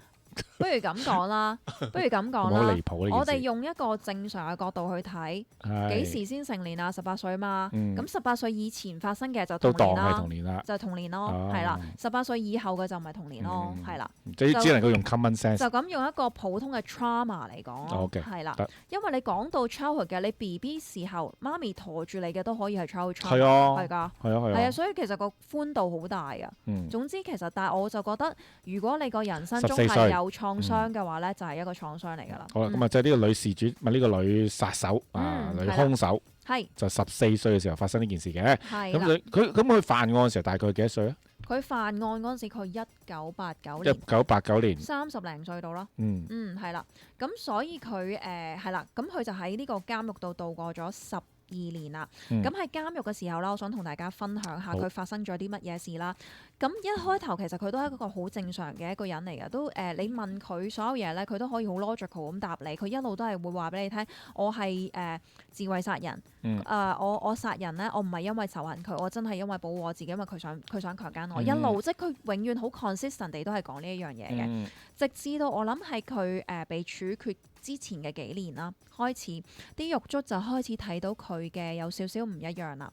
咁首先講咧，因為艾蓮係一個非常之兇狠嘅一個殺人犯啦，所以咧佢係一人一倉嘅，係啦，自己一個監倉，獨立倉係啦。咁基本上我哋叫佢係即係着橙色嗰啲重犯啊，真係重犯衫嗰啲啦，即係去用顏色嘅制服去界別佢啦。橙色就要自己一人一倉啦。有冇腳鐐嗰啲啊？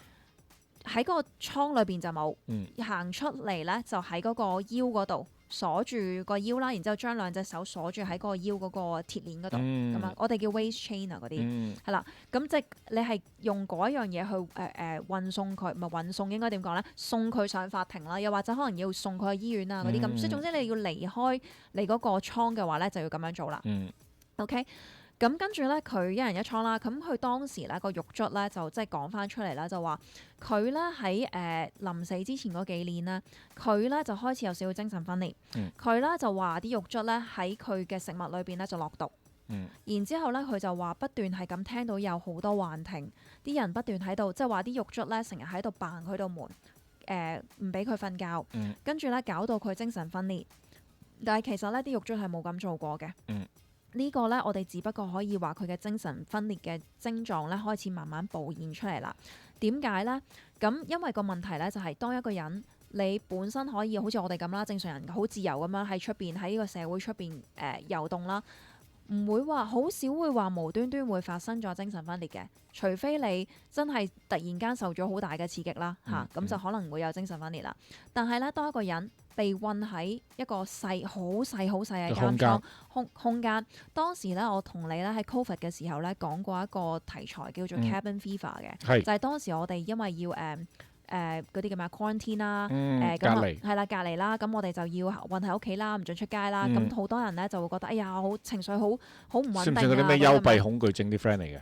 又唔係幽閉恐懼症，但係只不過咧大概好簡單，用正常語言，唔好用呢個心理學語言去講咧，就係當你被韞得耐咧，你個人就會發癲啦。係啦，簡單講完，係我好容易明啊。屈到病係簡單啲講。到病係啦，就係嗰啲啦，咁就係精神分裂啦。咁艾蓮咧就係有呢個情況啦，就係因為佢成日俾人韞喺個監倉度，長期處於黑暗狀態。我話俾你聽，監倉唔係個個倉都會有一個細窗口仔啊！你哋以為喺一個監獄裏邊咧，每一個監倉都會有一個細窗口仔，望到出邊嘅月光啊，通常星星啊，唔一定啊！你真係同埋隻雀仔。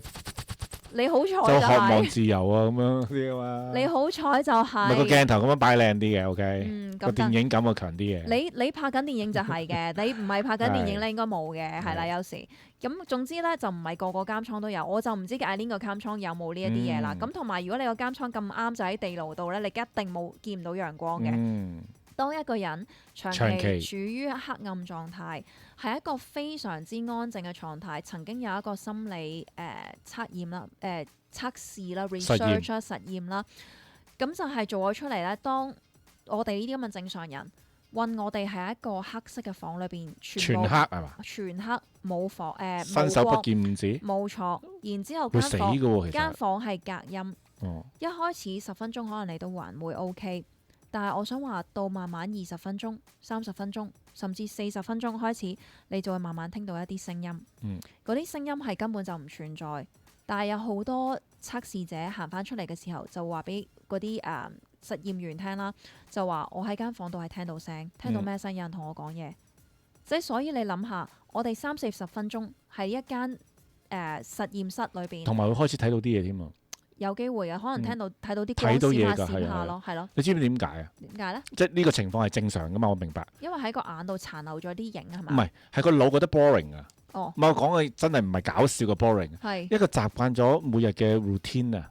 個腦裏邊你知所有我哋睇到、聞到、望到、聽到嘅所有嘢，其實都唔係真實存在噶嘛。個意思唔係話。呢個係好難去大家理解嘅一個情況嘅就係，其實你睇到嘅嘢唔係真係睇到嘅嘢嚟嘅，係你個大腦話俾你聽你睇到嘅嘢，OK？你聽到嘅接觸到嘅所有嘢都係大腦話俾你聽嘅，大腦嘅信息嚟嘅。咁啊習慣咗每日都咁喺度 process 呢啲嘢噶嘛。如果你揾到一個完全冇聲冇畫面嘅地方，咁佢咪開始喂大佬，我去做咩㗎？即係我個機能，你明唔明啊？即係個胃冇嘢，即係等於個胃冇嘢消化，係咪啊？個心臟冇血俾你泵，佢都會覺得唔習慣噶嘛。所以就會製造啲嘢出嚟，喂，整啲嘢啦，即係好似電視台咁啊！你冇可能説花幾個鐘噶嘛，喂，整啲節目出嚟啦，舊嘅節目又好，咩都好，總之求其播啲嘢啦，係咪啊？即係咁咯。OK，係啦，即係總之就係咁嘅意思啦。即係其實係一個心理現象裏邊咧，即係心理實驗裏邊咧都做過出嚟啦，就係有啲咁樣嘅現象啦。所以你諗下，如果係好似艾琳呢啲犯喺個監獄裏邊，自己一人一倉，冇人同佢講嘢。佢日日咧都係黑暗裏邊生活緊，咁慢慢咧就可能會出現呢啲咁樣嘅精神分裂嘅狀態啦。唔係，但係佢本身係咪都我哋已經你哋頭先講有呢個邊緣型人格咧，已經本身有呢個心理問題㗎嘛？有，但係佢呢個唔係精神問題嚟㗎。係啊，精神問題我上次解釋過啦，就係好似精神分裂啦，呢啲先至叫精神問題。精神病係啦，本來係心理問題，而家變咗精神病。係啦。咁有冇關係啊？有，梗係有啦。有冇因為咁樣嘅心理問題而引發佢容易有精神病咧？因為佢有個邊緣人格，搞到佢有啲心理嘅負擔或者抑鬱啊等等呢扎嘢。不如咁講啦，會 trigger 到一個邊緣型人格嘅人呢，通常呢同時間亦都會有一個抑鬱症嘅存在，因為佢情緒好唔穩定㗎嘛，係嘛？抑鬱症抑鬱得耐得滯。抑鬱得太過嚴重，就會開始有啲精神分裂嘅症狀開始慢慢出嚟啦。咁不如咁講 ，instead of 呢個邊緣型人格製造咗一個精神分裂出嚟，不如我哋話佢因為有抑鬱症，抑鬱症太過嚴重，然之後會連帶到變咗做精神分裂仲好啦。所以抑鬱症係一個溝通橋梁嚟嘅，即係別穿呢個心理疾病同埋呢個精神疾病嘅一個橋梁。可以係咁講，因為嗱又係好簡單，唔好用心理學嘅字眼去講啦。當你一個人唔開心得太耐，個人就會開始黐線啦。跟住咧就會覺得可能身邊啲人係咁不斷害你啊！呢個世界完全係this world is against me 嗰啲咁樣，即係完全唔係企喺你嗰邊嘅，呢個世界完全係喺度攻擊緊你嘅。跟住就即係呢一啲完全係一個 paranoia 嚟㗎啦嘛，即係好似我後邊好似有人跟住我啊嗰啲咁樣咧。咁呢啲係精神分裂嘅狀態出嚟㗎啦嘛。當一個人唔開心得太耐咧，就會有呢啲症狀去慢慢出現㗎啦。明白。好咁啊，邊緣型人格只不過係加落去嘅啫。就嚴重啲啊嘛。係啊，你可以當係一個性格問題啦。你諗下，即係邊緣型人格都係屬於心理問題嚟嘅，就未去到精神病嘅。唔關精神病。只要佢有咩思覺失調啊，有啲咩幻覺、幻聽啊，嗰啲就係精神病啦。係啦，但係佢哋可唔可以共存係可以嘅。我話俾你聽，如果佢共存嘅話，仲驚啊！呢個人哇，成魔啊！所以點解你話我講嗰陣時，我都要掉頭走？你明唔明啊？你到而家，因為你遇到呢啲病人，你都唔知佢係咪已經進入咗精神病嘅階段啦。你都唔可以肯定，因為你一開始就唔知噶嘛。不如咁講啦，我淨係見到一個精神嘅病人咧，我好樂意去同佢做呢個心理治療嘅。係，因為快啲送佢去精神病院嘅意思。唔係，反而仲容易啲去，我覺即係對我嚟講啊，容易診斷。容易啲診斷啦，容易啲治療咯。但係如果你再加一個邊緣型人格落去咧，我真係唔識搞你啊！我唔知邊度入手啊！但係咧，當然啦，即乜都似啊嘛？你意思係？唔係乜都似係我搞你唔到，我搞你唔掂啊！因為嗱，我頭先講過啦，如果你俾我師傅去搞咧，哇，好容易嘅咋佢覺得呢啲係好容易即係佢會係覺得哎呀，你只要揾到佢嗰一個點，你揾到佢個掣啦，你撳一撳你就搞得掂。我喺度諗。你個掣喺邊啊？我完全係睇唔到你個掣喺邊，但係反而你精神分裂啦，我好明顯睇到你個掣喺邊咯。即係你可以講話嗱，如果你我咁樣解釋，可能各位聽眾好唔明白啦。不如咁講，各個醫生都有佢哋嘅專業喺裏邊啦。譬如話家庭醫生，佢哋可以乜嘢都識啦，係咪？譬如話都係大概啫。係啦，心臟科醫生佢哋就主攻心臟啦，係咪？佢哋你嗰啲泌尿科醫生咧，就可能係膀胱啊嗰啲咁樣。係啦，咁佢就主攻呢啲啦。咁我嘅主攻就一定唔係婦科啦。一定唔係邊緣型人格障礙咯，一定唔係，係啦，係啦。咁你可以當我係一個普通嘅家庭醫生啦，又或者係一個急症室醫生啦。但你知道嘅，你會知道嗰個人係呢個咩嘅邊緣人格嘅。係啊，我好簡單㗎咋，即係我哋嗱呢一個咧係你做心理學科啦，又或者唔一定心理醫生啦，社工又得啦。一個係master level 一個碩士level 嘅一個嗰啲輔導員啦，你都會知啊。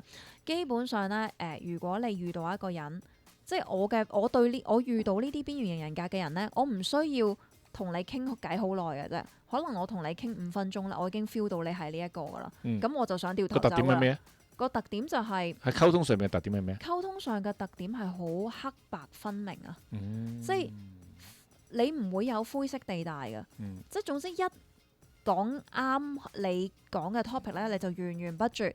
但係可能如果我發表我嘅意見唔係喎，唔一定淨係黑同白嘅喎，可能灰都得噶嘛，係咪先？或者黑溝白，或者多啲黑多啲白，少少灰都得噶嘛。唔係你錯，唔係咁嘅，一定係咁嘅。跟住哇，即係呢一樣嘢啦，我係好頂唔順噶，係咯。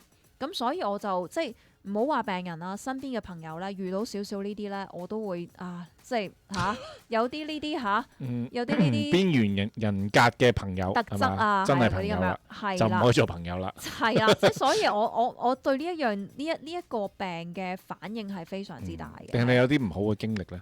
遇過啲咁嘅人喺你身邊，唔係啊，有類似嘅性格。我諗係因為我以前做精神病院咧，見得太多啊，係驚咗。OK。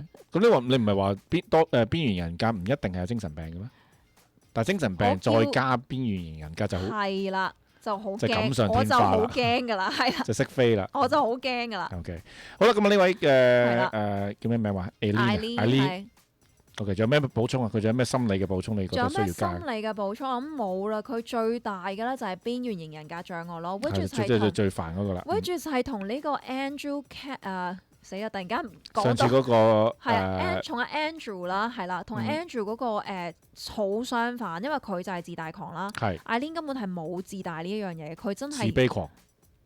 係咪自卑咧？又唔係自卑嘅，只不過佢嘅情緒反應好大。你可以話佢係創傷後遺影響到佢咁樣嘅。但係 Andrew 係冇創傷噶嘛，佢由細到大佢製造創傷俾人，佢俾人哋縱壞噶嘛，係啦，佢就係佢殺傷，佢就係佢殺人，佢製造啲創傷啦，係啦。所以 Eileen 啦，基本上如果你真係用佢嚟同 Andrew 比嘅話咧，Eileen 真係呢個社會上可悲者被遺棄咗一個人咯，好慘啊真係。咁你哋點樣判咧？如果俾你判，你係法官，你點判？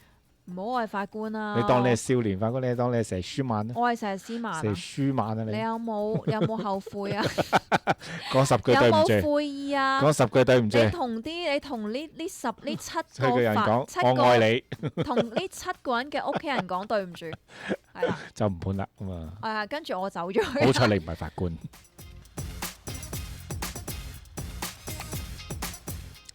嚟到原來係你呢個環節啦。咁啊仲唔係你？咁啊呢一單案啊，即係我哋今日講嘅呢一單女嘅連環殺手案啦，有啲乜嘢可以放喺玄學上面去作一個研究咧？其實咧，嗱討論咧，其實呢啲性工作者咧，我睇下點樣揾先。係啦，即係我真係覺得性工作係啦，咁我就即係其實我覺得佢都係為揾食啫，為兩餐係啦，佢都係為兩餐啫，係啦，即係都幾一個工作嚟，一個工作嚟嘅，都可以受到尊重嘅。不過你講真，即係性工作，其實我真係有時好多好想即係開一集啊，專係講呢一方面嘅一啲心理啊等等啲嘢。咁啊，只係可惜即係性工作呢件事，始終唔係所有地方國家都係咁接受到，係咪啊？唔係叫接受，即係一個正面嘅面對呢個工作咯。我唔可以話接唔接受嘅，有啲地方係犯法噶嘛，非法噶嘛，咁你就已經唔係接唔接受問題噶啦嘛。咁有啲地方就係對呢啲好唔公平啦。譬如就算香港都係嘅，對性工作者嘅職業呢樣嘢本身就好唔公平噶嘛。當然啦。係咯。咁啊，就算喺美國呢啲所謂叫做開放國家，都有時其實都唔係咁公平㗎，都有好多不平等嘅一啲對待啊等等，同埋有危險啦、犯罪啦等等所有嘢啦咁啊，所以我都好想研究呢方面嘅嘢嘅。可以嘅，我哋可以揾一集去講呢樣嘢，其實都幾吸引嘅，我覺得。咁好啦，嗱喺原來係你啦，咁樣喺性同埋緣有乜關係咧？係啦，咁。點樣講呢？嗱，我哋首先要用玄學咧去講一個人啦，就要睇佢嘅精氣神啦，係咪？係。就係睇有冇精神啊、眼神啊呢啲咁樣啦，有冇氣啊？有冇氣場係點啊？喺心理學咧，我哋睇你就係睇你嘅神態啦，睇你嘅行為啦，係咪？咁所以咧，我哋就用呢2方面咧去睇下一個人究竟佢做嘅職業係類似乜嘢咧？而性工作者係咪有樣睇咧？哦，點樣可以睇到你嘅行為係咪真係屬於做呢個工作嘅人嗯咧？定係你嘅氣場會唔會話到俾我聽？其實你係應該類似做呢一類型嘅工作咧？係咪個個都好似夜王裏邊嗰啲咁嘅樣咧？你睇咗啦咩？未啊？好，你睇咁多 trailer，大佬個個都係咁樣嘅咧，係咯。好啦，第一樣嘢喺相學嚟講咧，首先一定要睇一個人對眼。我話俾你聽，對眼係睇到好多嘢嘅。第一，你有冇桃花眼？我之前話俾你聽，我識睇桃花眼嘅而家。咁大概佢點樣講啦？桃花眼嘅人咧，永遠望落去咧，隻眼都係水汪汪嘅，男女都係啊，係好濕潤嘅。同埋咧，你唔係我意思係嗰個人好旺散發桃花，定好旺接受桃花？都會有，即係佢有女人，即係譬如一個男人嘅話，佢究竟有女人緣啦，定還是佢好鹹濕咧？即係風流啊，定還是佢有女人緣咧？風流就睇第二樣嘢噶咯喎，睇下邊啊，想講。唔係，但係唔係話睇鼻咁啊？唔係睇你風唔風流㗎，桃花係睇你啲異性緣好唔好。哦，即係多唔多異性？係啊，即係會唔會啲異性黐埋你嗰度咁樣㗎？係睇下你有幾吸引到異性㗎。即係水汪汪的一雙眼睛就容易有異性啦。男女都係啊嚇，睇落去總之兩隻眼好似水汪汪，望住你咧隻眼好似識笑咁樣㗎，即係彎彎眼，少彎彎，唔係好多，少彎彎。調轉就唔得啦。點樣調轉啊，大佬？即係調轉隻眼，唔係咁向下。通常你話嗰啲彎彎眼向下噶嘛，要向上。你揾個人調轉，你俾張相嚟睇下，大佬，我真係好想睇啊，大佬。好，咁呢啲相學嚟講咧，就叫做沐浴桃花，因為又水汪汪，又有即係笑，即係彎彎眼咁樣啊嘛，係咪？咁呢啲人咧，嗰啲異性緣咧就非常之好嘅，係啦。咁同埋咧，另外一樣嘢咯，視線咧就即係。唔好話咁樣擘大隻眼瞪住你個樣咧，即係隻眼好油嘅，望住你嘅眼神，咁樣咧你就可以即係好容易去吸引到啲異性咧去望你隻眼，因為第一樣嘢其實通常好多人望你個樣咧就會就係望你隻眼啊嘛，有啲咧係會覺得俾你隻眼勾咗個暈咁樣啊，即係好似黎明嗰啲咧，咪嗰陣時後生咪話佢電眼。你講梁朝偉啊嘛？梁朝偉細個出咪後生時候出名就係電眼啊嘛。黎明都有噶。是但啦，你中意嗰就一定有噶咯。OK，anyway，總之有你中意就一定得噶啦。有少少勾。任達華都有噶。唔係啊，阿劉德華冇喎。劉德華好正氣嘅對眼。劉德華有個鼻啊嘛。係 OK，係對眼啦。總之就係對眼有啲好勾魂嘅感覺啦。OK，跟住咧，所以呢啲就叫桃花眼啦。好啦，咁另外咯，咁啊要睇下你面上嘅氣色啦。好似我喺度未講過面上嘅氣色。係氣色點睇咧？氣色咧，你個面咧係帶少少粉紅色㗎，即係嗱，我哋正常人，即係我哋有呢個膚色啦，係咪？係。有啲人咧唔係話你白喎，即係就算好似我咁黑咁樣咧，有時你會見到呢度咧。有少少大紅色，我唔係話你做完運動塊面紅卜卜嗰啲喎，唔係飲多兩杯嗰啲喎，唔係，係正常，好似我同你咁樣坐喺度傾緊偈，無啦啦你會見到我塊面咧有少少紅潤，好似我搽咗少少胭脂咁樣。即係白裏透紅，你想講係咪？又唔係。黃裏透紅。我咁樣點會白裏透紅啊？你都冇透紅。我咁樣黑，咁咪即係證明我個面色冇紅咯，係咪先？即係不紅潤啦，你。係啦，咁但係咧唔係紅潤係表面嘅啫，同埋有啲係咧你身體好健康就紅出嚟咧，嗰啲紅係唔一樣嘅喎。哦。死啦，好難解釋俾你聽啊！而家咁樣，總之咧就你睇到個紅係好表面嘅。即係簡單地講，用中文字形容就叫反紅，係咪啊？你可以咁講。係咯，就唔係嗰種紅卜卜嗰啲通紅。係啦，你身體好通面色紅潤嗰啲就係好健康嘅紅嘅，但係咧你即係身為性工作，我陣間解釋俾你聽點解佢會少少喺表面上好似有啲紅咁樣啦，好似一下嘅 blush 咁樣，即係嗰啲胭脂咁樣啦，係啦，小胭脂係少少紅咁樣嘅。OK，呢啲咧我話俾你聽，其實咧喺呢個相學嚟講咧，虛火嚟嘅。OK，爛桃花意思就係唔係爛桃花，唔係爛桃花，但係咧係有少少虛火，變咗紅紅地啊！有啲好唔係太自然嘅粉紅色咁樣咧，咁其實係主咗喺情慾咯，因為佢好即係成日發生性愛啦，咁所以佢個氣場唔穩定啊，咁所以咧就會有少少紅紅地咁樣咯。咁我想問下，玄學裏邊所講嘅，即係如果有呢個合交之歡咧，就會紅係咪啊？簡單啲講。你正常即係一個正常兩夫婦嗰啲咧，係有正常嘅性生活愛咧，係面色會紅潤嘅，係令到你健康所以就成日都嘅，形容叫做紅粉飛飛，係啦，會健春光康嘅，滿面，係會健康的紅，即係我哋係啦中國人嘅形容詞啊，即係係啦代表即係咩紅粉飛飛啊，春光滿面就其實就講直白啲就係你琴日搞嘅嘢，即係簡單啲講就係你琴日有發生過性行為。有啲啦。咁如果你要咁樣去形容嘅話咧，呢啲虛火嘅紅咧就叫做假性紅潤，係啦，係啦，即係咁樣搞嘢，但係唔係你即係可能唔係有愛嘅，假嘅。齋嘅係啦齋搞。係啦，咁好啦，另外啦，佢嘅神態啦喎，頭先講精氣神啊嘛，係咪？嗯神態啦喎，你會覺得佢個面容咧係僵硬啊，唔係話你打咗 Botox 嘅僵硬，而係佢個笑容好職業化，即係假笑。好假啊，笑得係啦，即係人哋笑咧好開心啦，喺從心裏邊發出嚟嘅笑容咧，係同你假笑。你先生今日你要唔要咩任何服務啊？睇到就唔想要啦。超係好假嗰啲咯，係總之就即係皮笑肉不笑，係不如咁講啦，係啦，即你係哋講緊係玄學定係心理學？玄學， OK，玄學都好通喎。好通，而家係一陣間仲繼續講多少少俾你聽添。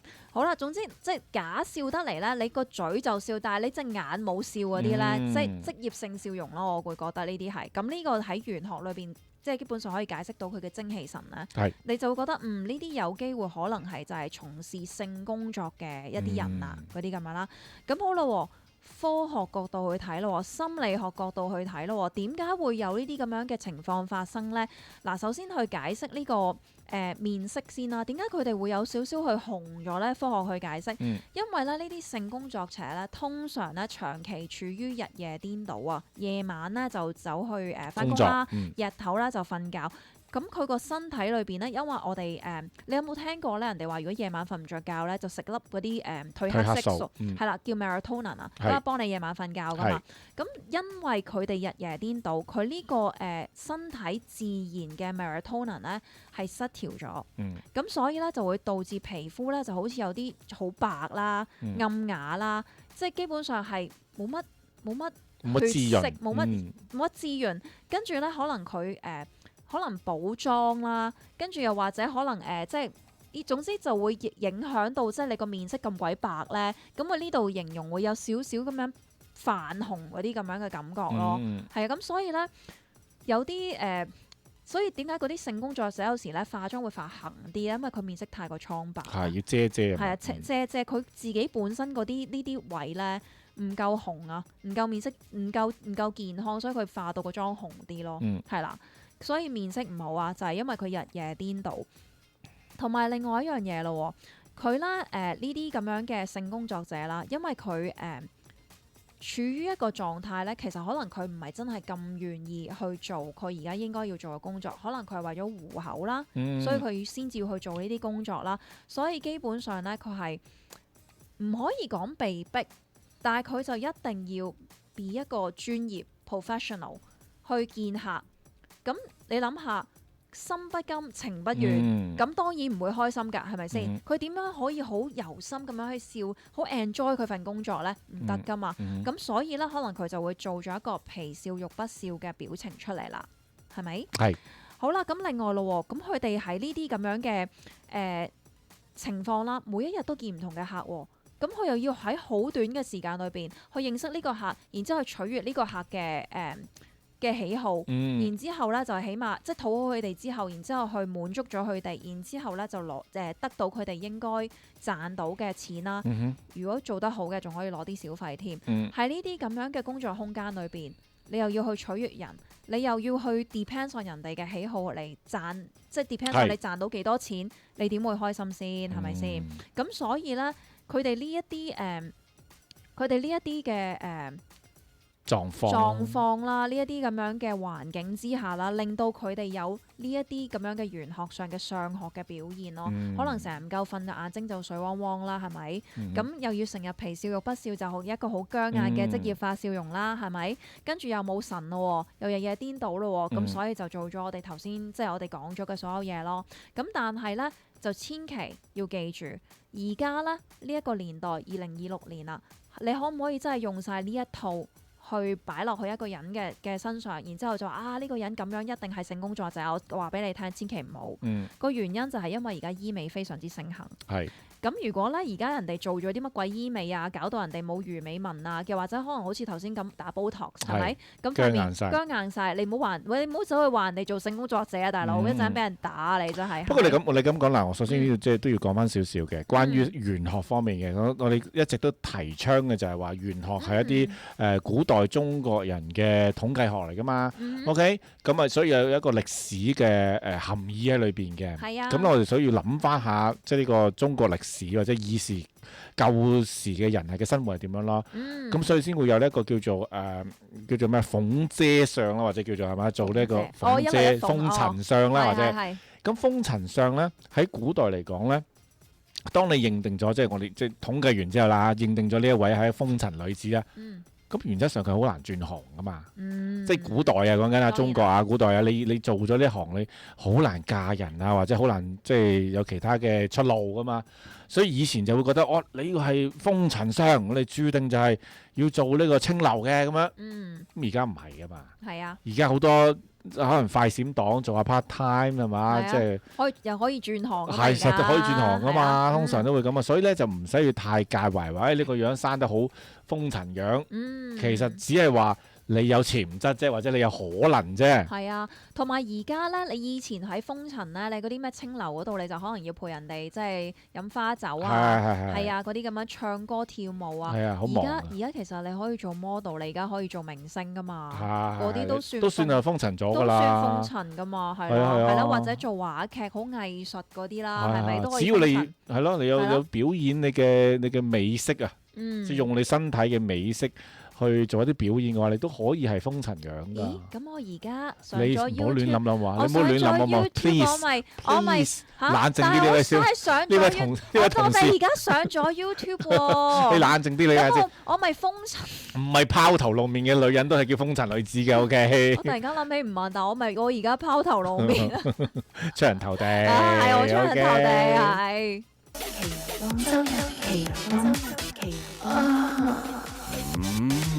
周日奇人當知，勝在有你，勝在有你，勝在有你。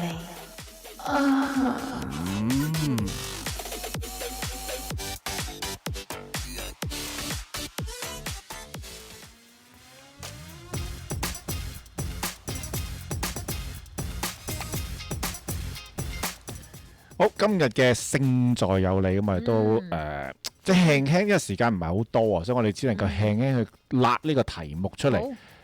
我知道你今日都會講，一直以嚟啊，由呢個 case 啊，去到上學啊，咁去到勝在有你，咁啊都係講緊一個工作，就呢個性工作啊嘛，都係會有呢方面嘅討論喺度啦，咁樣。係咯。但係如果勝在有你，我哋應該用咩角度去睇呢個工作咧？其實咧，因為我唔知啦，因為我今日講呢一個連環殺手咧，可能佢係女性啦，我又係一個女性啦，咁所以咧我有少少代入感，唔係代入感，但係我即係用英文講咧，可能女性嘅角度去睇咧，佢會感動到我咯，我會覺得，咁所以咧，我今日其實係主要想講下其實性工作者佢哋嘅壓力來源喺邊度咧？嗰啲咁樣，因為當然有好多人咧，即係睇下你點睇啦。我深信呢一個係一個非常之多一個好 opinion 嘅一個 topic 啦。有啲人就話，佢選擇做呢行嘅咩壓力啊嗰啲，即有人會咁講啦。亦都有人講話，可能佢真係被逼咧。跟住有人就呢度邊個逼良為娼，即係好多人會有極端嘅諗法啦。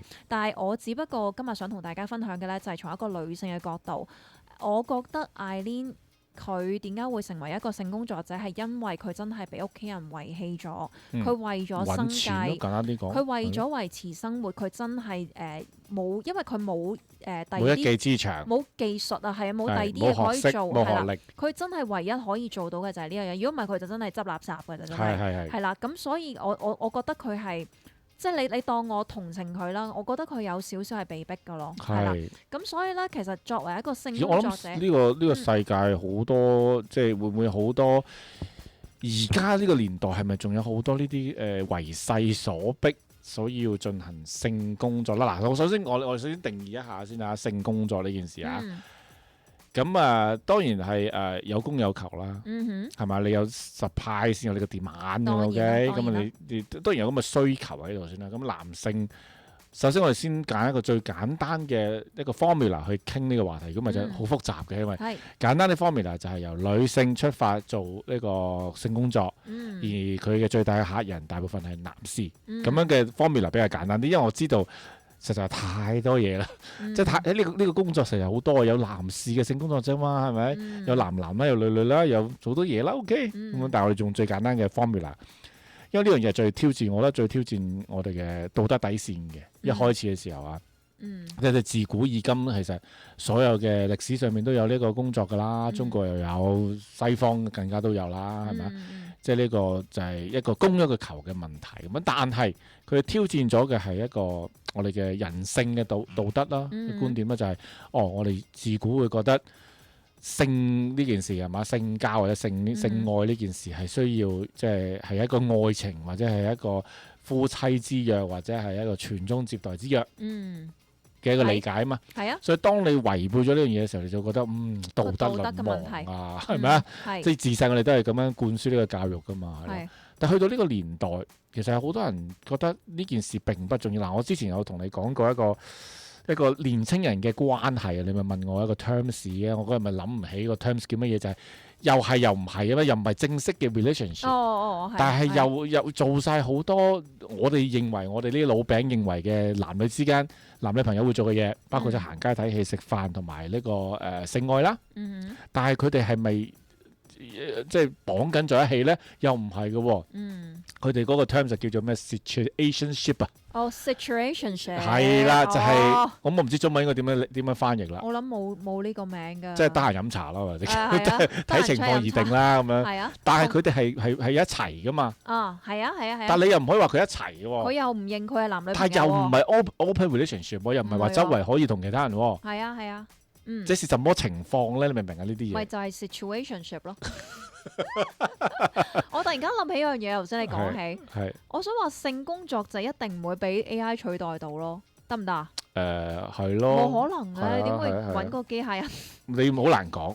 唔係嘛？係啊，你心目中嘅 AI 都仲係停留緊喺呢個 chat 嗰個方向，聊天方向。唔係啊，咁點解唔可以係一個 AI，即係唔好話 AI 主導嘅一個 situation 咯？因為我諗到嗰啲機械人咧，好似 R2D2。係啊，你咪就諗機械人咯。點解我頭先你記唔記得頭先我講過一個問題就係我哋睇到摸到感受到嘅嘢都唔係真噶嘛？係。咁點解唔可以做一個 VR 或者一個完全？就係你感受到夢境裏邊發泄你嘅性愛咧，咁咪得咯。哇！世界和平，我覺得呢件事。咁咪 AV 咯，咁咪咩啊 AV 啊？即係好似嗰啲成人動作。No，唔係真係。No，唔係你齋睇啊。VR 啊嘛。唔係，我所以話好似 VR，但係唔係 VR 啊。但係會唔會有一樣嘢係係你夢境裏邊完全發生晒嘅？但係唔會真實地。Matrix 咁啊！但係唔會真實地有另外一個，哎呀死我都唔知。唔係一個人去同你去發生個關係。個關鍵就係乜嘢係真咩係假啫？夢 okay，嘅人都相信係100%真。夢發生嘅嘢，你身體嘅反應都係一模一樣噶嘛？你會有性興奮噶嘛？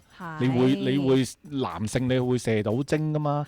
女性可以有性高潮噶嘛？係都係。係咪啊？你有晒嗰種感覺噶嘛？係，但係呢個唔叫性愛啊嘛。點解唔叫啊？叫夢遺啊嘛。No。梗係唔係啦！你現實當中你可能冇發生過啊！你冇你男性嘅話，現實你嘅精液係冇離開過你身體嘅。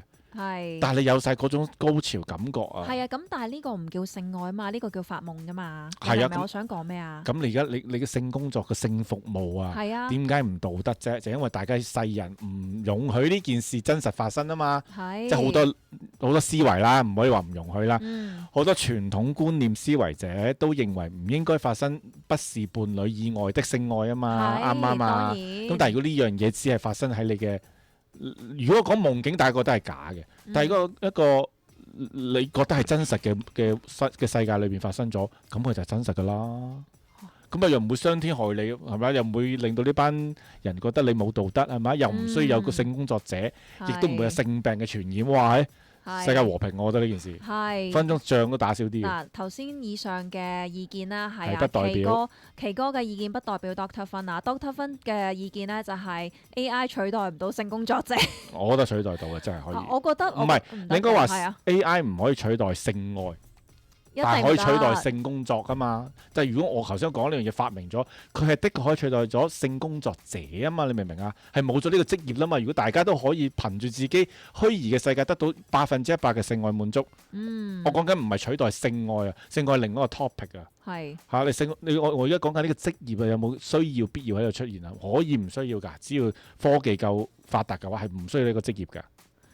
你明唔明我意思啊？如果每個人性愛都滿足嘅，可以咁你嗱，你咁講係一個性，嘅你而家講緊係性會唔會被取代？我講緊嘅係性職業會唔會被取代？唔係，我一開始係講緊性愛，唔係性工作者係啊，嘛，啱啊，我咪話職業可以被取代咯。係啊但係性愛可唔可以係另外一個範疇？ By the way，夠鐘啊！哦拜拜再講落去咧，唔夠時間啊！係，我哋會俾人取代。係好拜拜，拜拜下禮拜日食緊再，拜拜。拜。